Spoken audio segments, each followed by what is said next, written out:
Choose your next words carefully, Leonidas. They may be your last as king.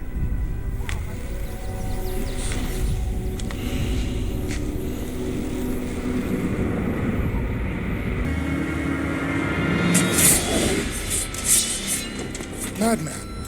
You're a madman. Persian or Greek, no man threatens a messenger. You bring the crowns and heads of conquered kings to my city steps. You insult my queen. You threaten my people with slavery and death. Oh, I've chosen my words carefully, Persian. Perhaps you should have done the same. This is blasphemy. This is madness.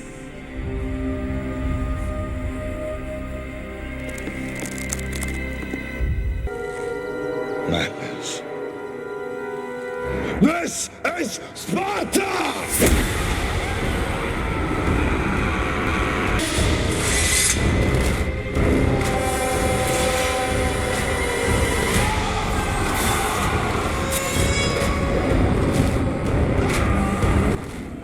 Bonjour à tous les guerriers, c'est Paul de Cryptoformation avec vous. On en a enduré des conneries depuis les derniers mois, mais là je pense que le vent est en train de tourner et vraiment pour de vrai. On va parler de ça dans la vidéo. Pourquoi Ethereum aussi est la clé pour les altcoins et la suite des prochains mois. Et je vais vous donner 5 habitudes d'investissement pour éviter de tout perdre en crypto parce que là je pense que c'est le moment opportun de prendre les bonnes habitudes pour faire de l'argent, surtout sur notre prochaine jambe haussière qui est sur le point d'arriver. Vous le savez, je fais des vidéos sur YouTube depuis 8 ans et j'en ai vu des répétitions de cycles au cours de ces 8 années-là. Ça fait 5 ans que je fais des vidéos à chaque semaine, sans exception, ici sur YouTube. Et là, je peux vous dire qu'on arrive dans un moment qui est très rare en crypto, qui est un moment qu'on va se dire, en rétrospective, c'était si évident. C'était si évident. Et là, je parle de Ethereum. La plupart des gens ont abandonné sur Ethereum. Mais Wall Street est en train de se positionner, les plus gros joueurs de ce monde, sur Ethereum. Et on va parler des altcoins aussi, bien sûr, dans la vidéo. Et vous le savez, ce serait beaucoup plus facile d'arriver ici pour moi, devant la caméra, et de vous dire, comme tout le monde, le marché va crasher, les altcoins s'en vont à zéro. Mais ce que je vous dis, c'est mes propres convictions, c'est mon propre avis. Et je vous encourage à faire votre propre avis, encore une fois, parce que c'est ça qui fait la différence. C'est ça qui fait qu'on est capable de holder certaines positions ou non. Et pour moi, la route vers des nouveaux sommets sur plusieurs altcoins est toujours en cours et ça va nous mener vers des gains potentiellement qui vont être impressionnants comme qu'est-ce que le marché des cryptos nous a habitués depuis les dernières années. Donc, rappelez-vous encore une fois que je suis pas conseiller financier, je ne suis qu'un gars dans son bureau qui parle des cryptos. Maintenant, commençons. Pourquoi est-ce que je vous dis que tout va paraître si évident? Mais si on regarde la charte d'Ethereum, on se rend compte qu'Ethereum est dans un range depuis 18 mois. La dernière correction brutale qu'on a vue en décembre et avril a fait quitter la plupart des gens. Le range qu'on a vu en mai et juillet a fait quitter encore plus de gens. Les gens ont capitulé par le temps. Donc, une capitulation par le prix, capitulation par le temps. Et si on regarde ça d'un niveau plus macro, avec plus de recul, on se rend compte que on s'est fait faire 1, 2, 3 capitulations par le prix et une capitulation par le temps qui dure depuis plus de 18 mois là, sur Ethereum. Donc, ça n'a pas été facile et Ethereum est le maître et le guide du marché des altcoins. Donc, si Ethereum est dans un range, la plupart des altcoins font soit défoncer ou sont dans un range aussi. Et c'est ça qu'on a vu pour la plupart des altcoins, à part quelques exceptions, bien sûr. Et là, on arrive dans un moment où est-ce que, selon moi, on va voir Ethereum atteindre des nouveaux sommets historiques, potentiellement dans les prochaines semaines. Et en rétrospective, tous les gens vont dire, c'était si évident. Mais c'est jamais si évident lorsqu'on est dans le trade. Est-ce que c'était si évident, vous vous souvenez, au mois d'avril, d'acheter du Ethereum autour des 1600$, des 1800$ lorsque je vous en parlais dans la vidéo juste ici? Ou est-ce que c'est si évident d'acheter l'Ethereum lorsqu'il est dans son range ou qu'il nous fait un fake out vers le bas ici? C'est jamais si évident qu'on est dedans. C'est toujours après que ça a l'air facile. Je vous montre la charte de Bitcoin ici. Est-ce que c'était si évident de holder du Bitcoin avec la période des tarifs? Certains diront oui, d'autres diront non. Mais c'est toujours après. En passant, on a vu Bitcoin atteindre un sommet historique hier. Et encore une fois, je vous rappelle que Bitcoin atteint un sommet historique seulement 1% du temps dans sa vie. Donc, oubliez pas d'en profiter. Pour vous dire ce que je pense sur Ethereum en ce moment, je pense que Ethereum a un cycle de retard sur Bitcoin et qu'on est potentiellement ici, là, qu'on vient de vivre le range affreux qu'on avait vu sur Bitcoin. Vous vous souvenez ici entre 2017 jusqu'à 2020, là, on avait 3 ans de range terrible sur Bitcoin avant qu'on ait cette explosion à la hausse avec justement un énorme shake-out ici avec la crise du COVID. Là, on a vu notre énorme shake-out qui était la période des tarifs. Parce que si on prend un peu de recul sur Ethereum, on se rend compte que Ethereum, finalement, est dans un énorme range depuis plus de 1500 jours. Là. Donc ça veut dire 4 ans ici. Donc à un certain moment donné, lorsqu'on a ce genre de gros range où est-ce qu'un truc se transige de côté pendant des années et des années, lorsqu'on sort de ce pattern-là, on peut vraiment vivre quelque chose de spécial. Et là, je sais pas si vous en rendez compte, mais on a des compagnies actuellement qui sont en train d'accumuler du Ethereum, des compagnies publiques là, qui sont transigées sur le marché des actions, qui sont en train d'accumuler du Ethereum dans leur trésorerie. La même chose qu'on avait vu sur Bitcoin en 2020 lorsque Michael Saylor avait commencé à accumuler du Bitcoin avec sa compagnie MicroStrategy. On a la même chose qui commence à arriver à partir de maintenant sur Ethereum.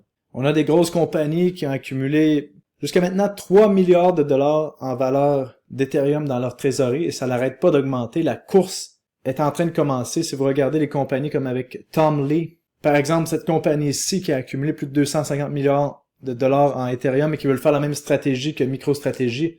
Donc, on a vu la spéculation qui commence. On a vu que Wall Street entre dans le marché sur notre magnifique Ethereum ici. Et je vous rappelle un truc. Vous êtes peut-être fatigué, vous êtes peut-être échaudé du marché, vous êtes peut-être tanné parce que ça fait 18 mois qu'on est dans un range sur les altcoins. Mais là, je vous rappelle que Wall Street n'a pas connu ce que vous avez connu. Eux, ils arrivent avec une nouvelle énergie, sont excités d'embarquer dans les altcoins et n'ont pas connu toute la guerre et la souffrance qu'on a connue depuis les derniers mois au niveau des cryptos. Et bon, c'est peut-être injuste, mais tant mieux, parce que eux ont pas de peur pour injecter du capital. Parce que quand je parle à la plupart des gens, là, honnêtement, qui sont en crypto, la plupart des gens sont là, moi, je fais juste récupérer ce que j'ai mis, et dès que j'arrive à break-even, je vais sortir du marché. Mais c'est pas ça qu'on entend du côté des gros joueurs. Eux, dans leur tête, Ethereum s'en va à des nouveaux sommets historiques. On s'en va à 10 000 $ sur Ethereum. C'est ce qui est dans la tête des gens sur Wall Street. Mais les gens qui se sont fait échauder dans les 18 derniers mois ont pas la même optique. Moi, de mon côté, j'aime mieux me positionner dans une optique optimiste parce que c'est ça qui fonctionne dans la vie. Non seulement, vaut mieux écouter la smart money que les gens qui font que perdre de l'argent. Et deuxièmement, il faut se rappeler que la dévaluation monétaire, où est-ce que les banques centrales n'arrêtent pas d'imprimer de l'argent, c'est en cours dans toutes les banques centrales du monde, sauf aux États-Unis. Mais la semaine dernière, comme je vous disais dans ma vidéo juste ici, Donald Trump a annoncé avec son Beautiful Big Bill, son nouveau projet de loi, qu'il y avait 5 000 milliards de dollars qui allaient être injectés dans l'économie. Donc, on dévalue encore la valeur de l'argent. Et là, je vais vous donner une exclusivité de Crypto Recherche. Regardez la dernière fois que Donald Trump a signé un projet de loi où est-ce qu'il imprimait de l'argent. La dernière fois, c'était 2 300 milliards de dollars. Aujourd'hui, on parle de 5 000 milliards de dollars. C'était juste ici, en 2020. Regardez qu'est-ce qui est arrivé avec les altcoins. Après, on a fait x11 sur l'ensemble du marché des altcoins. Et j'ai vu plusieurs altcoins individuels faire x20, x50, x100. Est-ce qu'il va arriver la même chose? Je pense pas que tout le marché va monter. Là. Je pense qu'il faut choisir ces altcoins, comme je vous expliquais dans mes dernières vidéos, mes altcoins préférés juste ici. Mais vous avez la chance, selon moi, d'être dans ce marché-là avant que ça monte. Il fallait juste être patient. Ah, mais Paul, j'ai attendu 1 an. Ouais, mais pis, qu'est-ce que ça change que t'as attendu 1 an? J'ai attendu 6 mois. Qu'est-ce que ça change que t'as attendu 6 mois? Si on s'en va vers ce que les altcoins nous font habituellement, eh ben, ça changera absolument rien qu'on a attendu 6 mois, 1 an, 18 mois. Les gains vont être mémorables et ça va être agréable. Donc, moi, je mets mon pari de ce côté-là. Vous faites ce que vous voulez, hein. N'oubliez pas, moi, c'est que mon avis que je vous donne ici. En plus de ça, on a des lois positives, des politiciens pro-crypto. À un certain moment donné, faut voir les signes qui sont devant nous et ça va paraître une évidence dans les prochains mois que Ethereum est à son sommet historique et que les altcoins ont suivi parce que Ethereum est le roi des altcoins. Si Ethereum monte, les altcoins suivent. C'est comme ça que ça marche en crypto, du moins jusqu'à maintenant. Et pour vous montrer un exemple d'un truc qui a l'air si évident en rétrospective, regardez, vous vous souvenez, je vous en ai parlé souvent ici, que j'ai acheté du Coinbase autour des 50 $. J'en ai racheté ici à 161 $ en septembre 2024. Ça, vous l'avez vu si vous êtes dans Crypto Recherche parce que je vous parle de mes achats et de mes ventes. Et là, j'ai vendu 40% de ma position sur Coinbase autour des 358$ il y a une semaine ou deux pour réinvestir dans d'autres compagnies qui ont un potentiel encore plus grand que Coinbase selon moi. Donc, regardez-moi ça. Ça a l'air si évident maintenant que la charte est tracée devant nous. Mais regardez, si je mets la charte comme ça ici, là, est-ce que c'était tentant d'acheter du Coinbase lorsqu'on était à 50$ et que la SEC les attaquait? Est-ce que c'était tentant d'acheter du Coinbase après la grosse correction qu'on avait vue ici? Eh ben, ça dépend de votre perspective. Mais ce que je peux vous dire, c'est que on sait jamais ce que l'avenir va nous donner et on peut que se faire des thèses sur ce qu'on pense qui va arriver et s'il y a invalidation, ben, on change de scénario. Mais à un moment donné, il faut avoir des convictions et c'est les convictions qui payent dans des marchés comme ça qui sont en adoption mondiale. Et c'est ce qu'on appelle sur la chaîne ici, avoir des couilles en titane. Donc maintenant, on va parler de 5 habitudes en investissement et en crypto pour éviter de rester pauvre et de faire de l'argent finalement. Et vous le savez, là, ça fait plus de 8 ans là, que je forme des gens dans le marché des crypto-monnaies, plus de 10 ans que je suis dans les marchés financiers et j'ai vu plusieurs histoires d'échecs et plusieurs histoires de succès.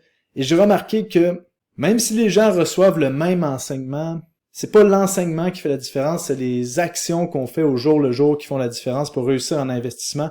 Et là, je vais vous montrer la différence avec les 5 éléments que je vais vous dire entre quelqu'un qui réussit et quelqu'un qui échoue, vraiment pour que vous compreniez concrètement comment réussir en crypto. Et depuis les dernières années, avec Crypto Formation, avec toutes les formations qu'il y a ici, j'ai formé des milliers de personnes. Et en passant, vous le savez, si vous commencez en crypto-monnaie, il y a la formation de base ici qui est gratuite, où est-ce qu'il y a eu plus de 20 000 personnes qui l'ont suivi.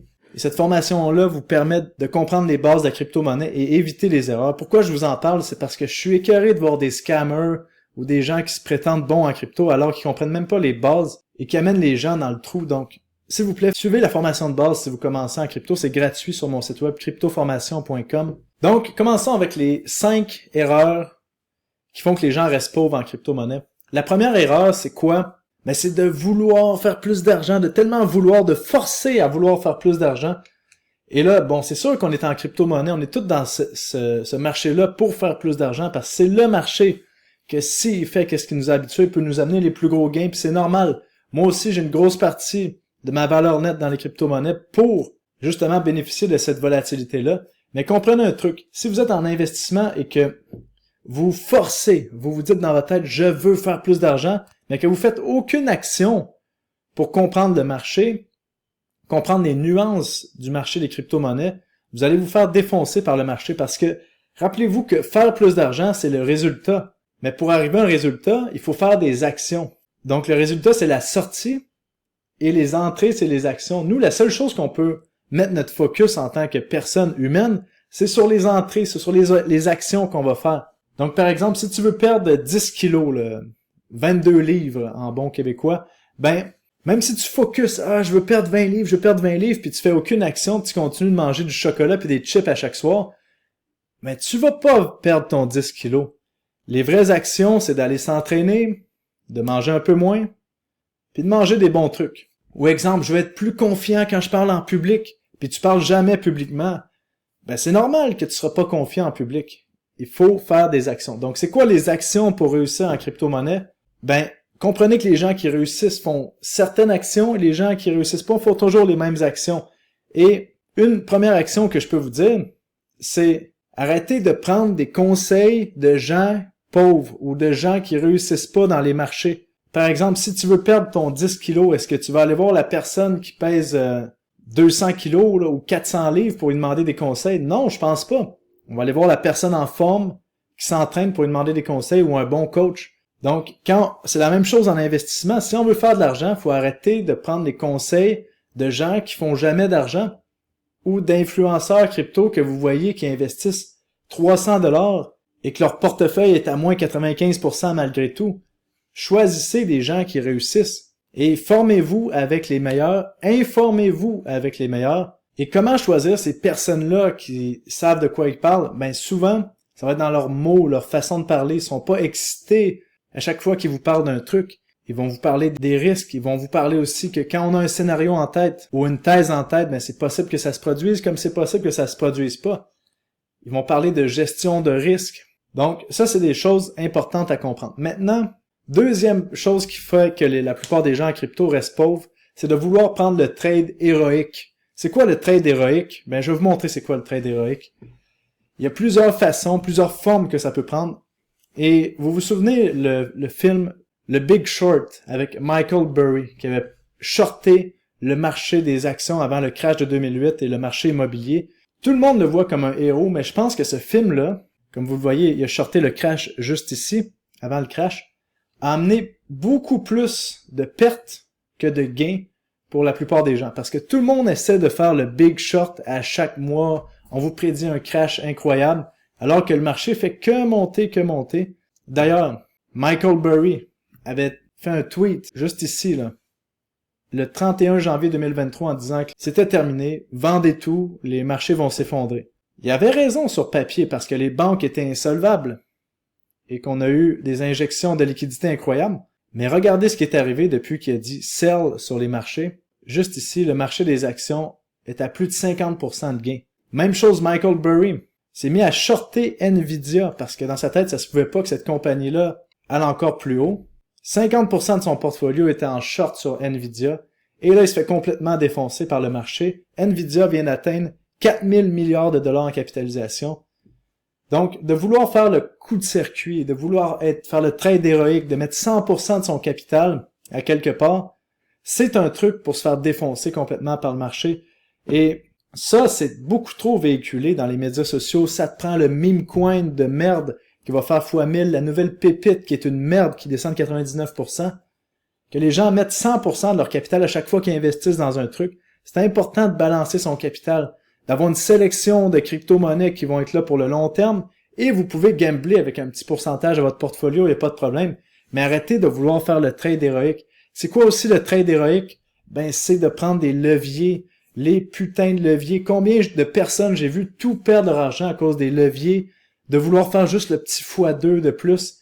Comprenez que quand vous prenez un trade à levier sur marge, par exemple, vous prenez un trade, je prends juste un trade avec un levier x5. Un levier x5, là. Est-ce que vous comprenez dans quoi vous embarquez quand vous prenez un levier x5? Par exemple, vous avez 1000 $ dans votre compte et ça vous permet de contrôler 5000 $. Par contre, si une crypto-monnaie ou un actif que vous prenez un levier x5 corrige de 20%, de seulement 20%, vous perdez tout. Et regardez le nombre de fois qu'on corrige de 20%. Par exemple, Ethereum ici a corrigé de plus que 20% ici. On a eu combien de crashs de 20%? Ici, on a eu 1, on a eu 2, 3, 4 et 5. Donc, quand vous prenez juste un petit levier, ben vous allez vous faire défoncer. C'est correct de prendre un trade qu'on calcule son risque. Par exemple, c'est 1% de notre portfolio, mais pas mettre 50% de votre portfolio dans un trade avec haut risque comme ça. C'est la façon accélérée de rester pauvre, prendre des leviers encore une fois. Et aussi, un autre mode de con qui existe en crypto, c'est qu'avec 1000 $ ou 500 $, vous allez pouvoir devenir millionnaire. C'est pas vrai, ces trucs-là. Ça arrive une fois sur 100 000 et les 99% des autres personnes qui essaient de faire ça se ramassent avec 0 $. Si vous voulez faire plus d'argent, mais vaut mieux commencer avec un plus gros capital. Et ça, comment avoir plus d'argent? Ben, investissez sur vous, prenez des formations pour avoir un emploi qui vous donne plus d'argent, et après, ça va être possible d'investir plus de capital dans les crypto-monnaies, et vous allez vous sentir moins obligé de prendre des risques. Un autre truc que j'ai vu qui est con, c'est qu'on est dans le marché le plus vicieux qui existe de tous les marchés, et les gens mettent une date limite sur leur argent. Par exemple, moi, j'ai besoin de faire x10 d'ici 3 mois, là. Combien de fois j'ai vu dans mes messages privés, Paul, donne-moi le prochain x30, la prochaine crypto qui va faire x30 en 3 mois parce que j'en ai besoin dans 3 mois de cet argent-là. C'est la recette pour être obligé de faire des ventes forcées parce que si le marché, par exemple, fait x10 mais ça prend 3 ans et que vous êtes prêt à garder l'argent seulement 3 mois, ben, ça arrivera jamais.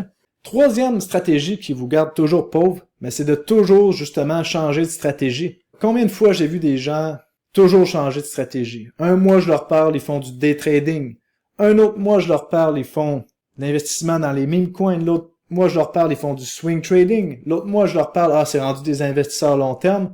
Et puis l'autre mois, je leur parle, ils sont ruinés puis sont obligés d'aller travailler. Donc, premièrement, si tu veux éviter d'avoir la stratégie avec le plus haut risque, je te conseille d'éviter tout ce qui est day trading ou scalping. Parce que plus on a à prendre des décisions dans un plus court laps de temps, plus on a des chances de perdre son argent. On voit ici d'ailleurs une image qui vous montre que 99% des gens qui essaient le day trading finissent par tout perdre ou être non profitables. Vaut mieux avoir des investissements sur le plus long terme, il y a plus de chances d'être profitable. Et les gens qui investissent sur les meme coins, même chose, vous avez moins d'1% de chance de réussir à faire de l'argent. Ça veut pas dire à faire beaucoup de l'argent, ça veut dire à faire un peu d'argent, mais 99% de chance de perdre de l'argent.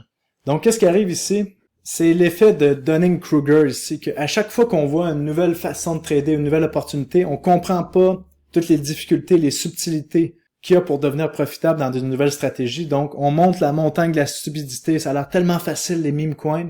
Et puis après ça, on se rend compte que c'est de la merde, qu'il y a plein de problèmes.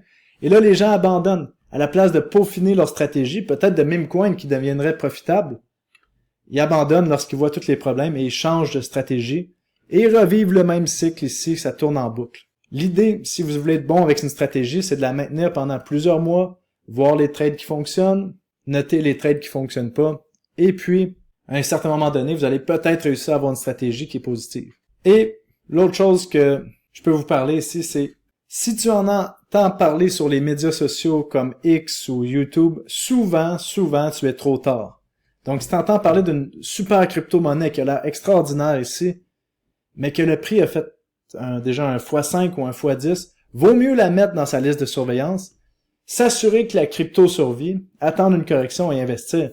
Mais si tu en entends parler sur les médias sociaux et que même les nuls qui font pas d'argent habituellement font de l'argent avec cette crypto-monnaie-là, vaut mieux patienter. Je sais que c'est contre-intuitif, on a tout envie d'acheter le truc qui a explosé, comme on voit ici, le Robinhood, c'est l'action le plus excitant de Wall Street maintenant, mais personne voulait l'acheter ici lorsqu'on était à 10$, mais tout le monde veut l'acheter ici lorsqu'on est à 94$. Lorsque les gens commencent à faire des captures d'écran, vous dire que c'est le temps d'acheter alors que la crypto a déjà monté, c'est l'inverse qu'il faut faire. Et le secret, c'est d'avoir la capacité d'investir lorsque personne n'en parle. Et de quoi est-ce que personne parle en ce moment? C'est de Ethereum. Donc, c'est ça les stratégies pour éviter de rester pauvre en investissement. J'espère que ça peut vous aider. Laissez-moi savoir dans les commentaires. Et je vous dis tout le monde, on se revoit pour la prochaine vidéo. Salut, bye bye.